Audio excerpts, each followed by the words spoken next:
Hi, welcome to Promo Insiders, an ASI media podcast covering the topics that matter most to the promotional products industry. I'm executive editor Sarah Lewandowski, and today I'm joined by Lorin Carlino Ogawa and Marissa Carlino, our 2023 Distributor Salespeople of the Year. Lorin and Marissa are swag specialists at Creative Solutions, a distributorship established by their mother in 1990. And since 2020, they've increased their combined sales by an average of 14%. They work with high-profile clients like Meta, Google, LinkedIn, Nordstrom, and Credit Karma, and they're here today to share about their professional journey. So thank you, Lorin and Marissa, for joining us, and congratulations. Happy to have you. Thank you. Our absolute pleasure to join you today and for this incredible honor. Thank you. Love it. So I just wanted to start right at the top. Tell us the origin story of your company, Creative Solutions. How did you both get your start there? Sure. So Marissa and I are sisters, as you may have guessed from the Carlino last name. And our mom, Debbie, was a single mom back in 1990. So we've been in business for now 33 years in March, which is pretty incredible. And she had been working for a company similar to this after my parents got divorced. And she really started to like what she was doing. And at the time, she had a few local Bennigan's restaurants, not the whole chain by any means, but just a few local ones that she was selling t-shirts to and hats and things of that nature. And then the company that she was working for actually went out of business at the time. And she said, I feel like I can do this. I can do this on my own and start from the ground up. So she did kind of what Marissa and I did at the beginning of our career. She started networking with friends and family, anyone who would really listen to her and help maybe get her, a foot in somewhere. And actually over time, two of her biggest clients are actually clients of the company today and still two of our biggest clients. So one was HBO, which is now under Time Warner. And then there was also Shefflin and Somerset at the time, which is now Moet Hennessy. And we actually sit on site there and do all of their POS. So it's pretty incredible that she's had such longevity with these clients. And Marissa and I really grew up around this our entire life. So I guess it was just natural that one day we would end up in the business. And I know Marissa and I, when we were little, we absolutely loved to play work. So our mom would bring home old folders and old paperwork that we can write all over, and we would fake file and we would answer phones and all of the things that were the makings of the business women that we are today. Mm-hmm. I love that. That's great. So you've worked with, like we mentioned, you've worked with some major brands like Meta, Google, LinkedIn, NBC, Nordstrom, Credit Karma. What were some of your most memorable projects from 2022?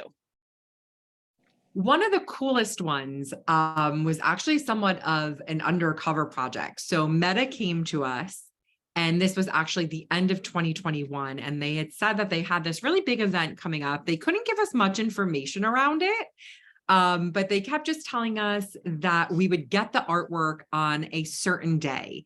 And we were like, this sounds really interesting. So we actually had to get all of the product ready and ordered, but we weren't going to get the logo until about 5 months later.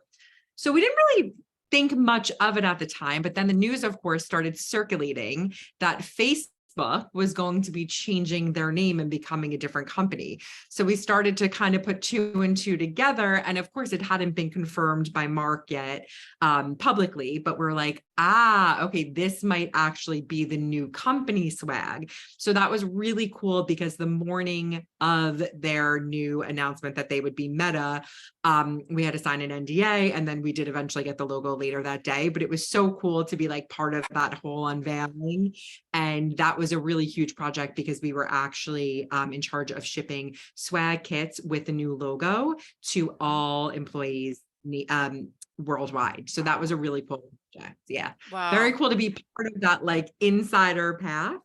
Mm-hmm. Another really cool company that we get to work with, well, a specific division is Hearts and Science, and we work with our client Jason there.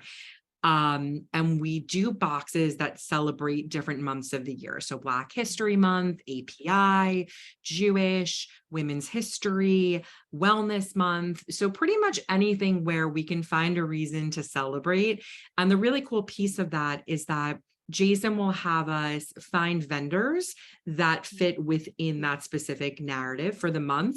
And not only that, but he'll even work with an artist to create the design. So for example, for Black History Month, we worked with not only Black owned small businesses, but also a Black artist to create the artwork that went on the custom items. So getting to be in along on projects like that, where we really get to support businesses like our own that are minority owned and small businesses, sometimes you'll even be talking to the owner of a company and they're a one woman or a one man show. And I think that's so cool to be able to support businesses like that, and also just help celebrate for people that are parts of these groups at companies, and celebrate where they're from, or just celebrate something like wellness or mental health awareness month, I believe is in November. So being parts of projects like that are really near and dear to us.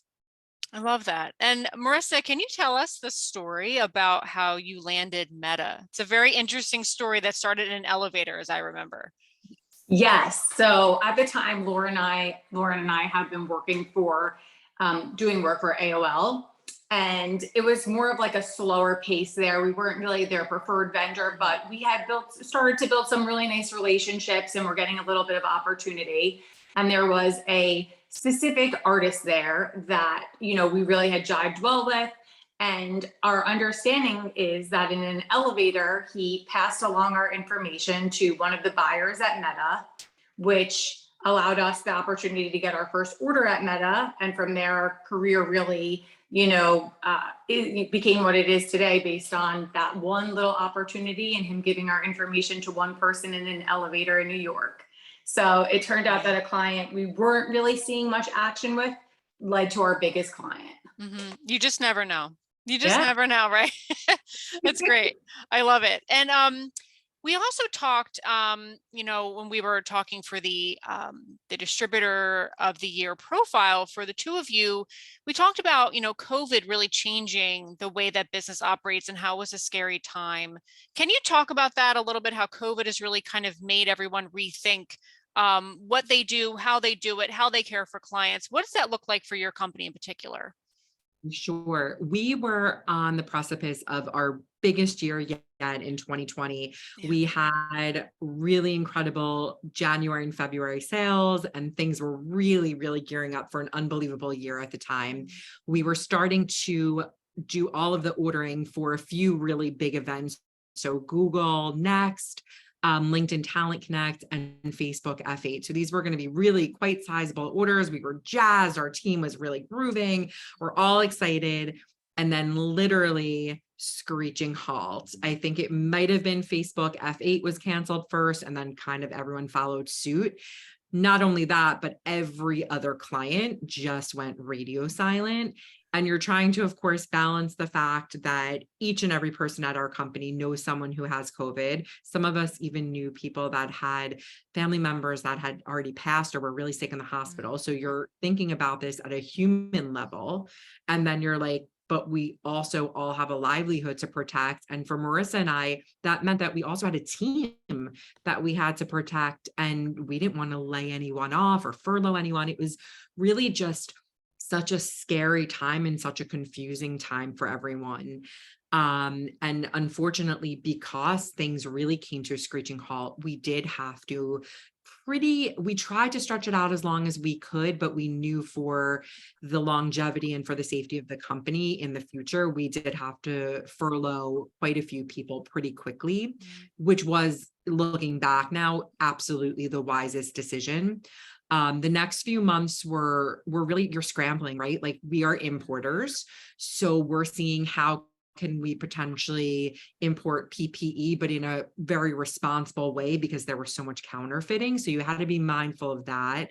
We have some connections to hospitals. So how could we maybe help there? We also were trying to donate as much as we can. So what we did is we did a little capsule collection of t-shirts and totes and hats Oh, that we sold online. And a lot of our clients and family and friends really supported us in this endeavor because a large percentage of the profits did go to helping local hospitals. So bringing in meals, donating PPE, things that we can do to just like boost morale where we could. The bright side happened probably about August of that year. We were actually in a position to now bring back not only everyone that we had furloughed, but we actually hired 2 additional people at that point because it went from literal silence to incredibly busy by the end of summer, which was amazing. And not only that, but now our entire business model pivoted from sending, let's say, 500 notebooks to one location. Now we're sending 500 notebooks, t-shirts, hats, a whole kit to 500 locations. So that looks so different. So a lot of change in a very short period of time. But once we kind of got back in our groove, everyone was feeling good. Everyone was feeling motivated because we were back selling swag, selling something that hopefully is going to bring people smiles and bring them a little bit of happiness and be one less Amazon package that they're probably getting at home right now, and something that will maybe just make them feel good and perhaps even something where they can engage with their family or friends. So it was a lot about just being thoughtful about what you're sending during such a difficult time, and also trying to send things that are useful, so that people will actually get a package that they don't want to just give away to someone else. sure. Yeah, absolutely. Yeah, that was a tumultuous time for so many. It was very difficult. But yes, you're right. It definitely changed kind of the way you think about how you go to market and how you care for your clients, for sure. Marissa, what are you most looking forward to in the coming months in 2023? Sure. So I think this year has really been about human connection for us, Mm. getting away from behind the screen and getting in person with each other, our sisters, our team, our company, then also with clients. So, attending Vegas PPAI, we've missed that. So we did that this year, just having more company gatherings. We just did a show in Nashville, weaving show for women businesses, which was amazing to have that much exposure. So we are planning to do more shows and to do more things in person so that we can feel more connected to these, most important relationships. We used to go visit clients all the time. So this is the year we want to reignite that and, really have a tour to, just make sure that we're doing something each month to build these relationships and see as many of our friends and clients in person. I think that's the plan for the year, human connection. And then also thinking of things to move the needle, maybe some on-site events. We want to look into more on-site laser engraving and embroidery, and how do we help our clients really shine at these events rather than just shipping products? How do we get there to be part of the event process and really shake things up in the industry further? Great. Wonderful. Both of you, let's start. Let's continue with Marissa. What is your best advice for ambitious sales reps in this industry? So I think the best advice is, one, to be yourself. As cliche as that sounds, knowing what your strengths are and what differentiates you is, the biggest piece of the puzzle.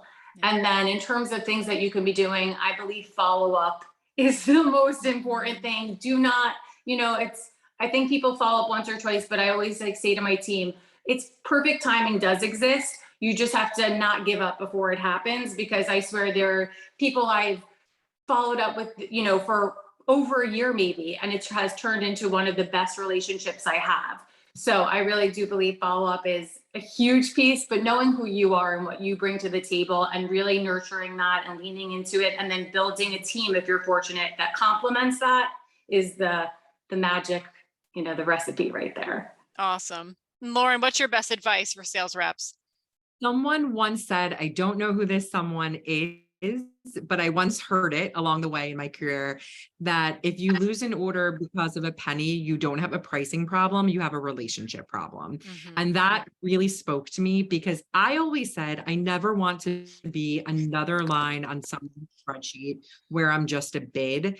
And I even shy away from bid business sometimes, because that's really just not the core of who we are. We're about building relationships, and we learned that from our mom from a very young age. And you go to battle for these people. You truly do. I mean, we've literally had people at our company who have, we had someone, actually two of our teammates flew to an event in Mexico to deliver t-shirts. Wow. The t-shirts were on their way. They got stuck in customs despite every effort and filling out the paperwork properly. They did not make it through customs. So we reprinted about 1,000 t-shirts, packed them into suitcases, and two of our teammates got on a plane and flew the new t-shirts to Mexico for an event. But those people are still our clients today because they know that Creative Solutions will always have your back and make you look good, no matter what that means for us on our side. We get it. Yeah. But I think it's a genuine relationship. Like, take an active interest in your clients as humans first. They shouldn't, like, I had an old coworker who she had learned at another company, a very saleswoman-y way to sell. And it always used to just give me that icky feeling. We would leave a meeting and she would always be like, okay, what are we working on for you? And I would be like, oh my God, I would like cringe. It's like, you don't want to sell. You want people to work with you because they know that you have their back. They know that you're going to give them a really well curated selection of items that are specific to who they are as a company and not just what you show everyone else. And because at the end of the day, the common goal is that you want to make them shine. That's why we'll never radio silent on anyone. There's no shame in there being a problem. Problems arise all the time. You can do all of your due diligence, but you're at the mercy of another vendor to make the project come through seamlessly, and it doesn't always happen. So the shame is when you hide and you don't show up to say, hey, look, I don't have an answer yet, but I'm all over this. Here's my cell number. Feel free to follow up with me as many times as you need to feel comfortable, and know that we're doing everything we can behind the scenes to make sure that we can fix this. And that fix can always look different, but there always has to be a fix. And that's why I don't think personally, Marissa and I have ever lost a client because we just dropped the ball on something and didn't show up to pick it back up. So I think that's the most important thing, is building those relationships so your clients know and trust you. And then it's not a numbers thing. It's not a bid thing. It's more just they know they're going to come to you and the job's going to get done, and it's going to get done well. I love that. Yeah, well said. Yeah, both of you. Thank you so much. And finally, my last question for you, an obvious question, which is, what is your advice for those working with family, working with siblings? Like, how do you manage that relationship that's perhaps a little bit different from those who are working with unrelated people as staff? Laura, let's continue with you. What would you say about that? Yeah. It's hard because you have that extra layer of personality to manage. But at the end of the day, the backbone of your relationship is that you are sisters, that you are family. So you know that you will always have each other's back when things don't go so well. Marissa, I know, has said it before, that making sure that you know how to separate business from life. And it's funny because as sisters, we always actually do great. We have such an amazing relationship, but at work, we definitely butt heads because we both see a path from A to B, but sometimes those paths are different. So it's like, who's going to win out in the way that we do things? So I think one of the biggest pieces of advice I would have is, more than knowing your strengths, it's knowing your weaknesses so that you know where the gaps need to be filled in. And I think over time, Marissa and I have really found that balance. I know that Marissa is products, she's creative, she's incredible with clients. And on my side, I know if it's a huge project with a ton of sticks, I'm going to be super jazzed about that because that's just what falls into my wheelhouse. And I know that I do it well. And Marissa knows that I do it well. So I think it's just negotiating at the beginning a little bit of, okay, you're better at this, I'm better at this, and accepting those roles, and then just kind of staying in your lane and doing what. Great. And Marissa, how about you? What's your advice for working with siblings, family, all that good stuff? Yeah, I mean, I think Lorin covered the bulk of it, but I would definitely say that the communication is like super important, and just making sure that, you know, the kind of communication that you have as a family member doesn't sometimes, you know, that you keep it professional when you're in a professional setting, so that there's a common culture of, you know, sort of a sort of respect and rapport that you have with your team.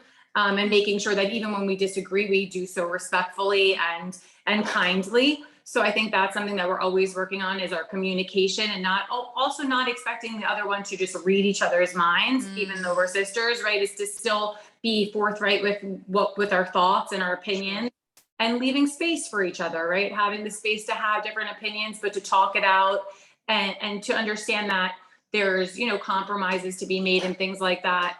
And yeah, I think that really is important. And then also just the gratitude for that loyalty that we have towards each other as family and sister, and never really taking advantage or taking it for granted, and knowing that, you know, we both work really hard, even if our strengths are different. We both are so devoted to creative solutions and our partnership and our team. So just gratitude goes a long way in life. So I firmly believe that gratitude has shaped us to be who we are today. Agreed. Wonderful. Very well said, Thank you. Marissa. Well said. I agree. Thank you. Thank you, Lorin and Marissa, for joining us today. And for more coverage of this year's winners and finalists, please head to asicentral.com/news. Thanks for listening. Have a great day. Thank you both. Thank Thank you. you.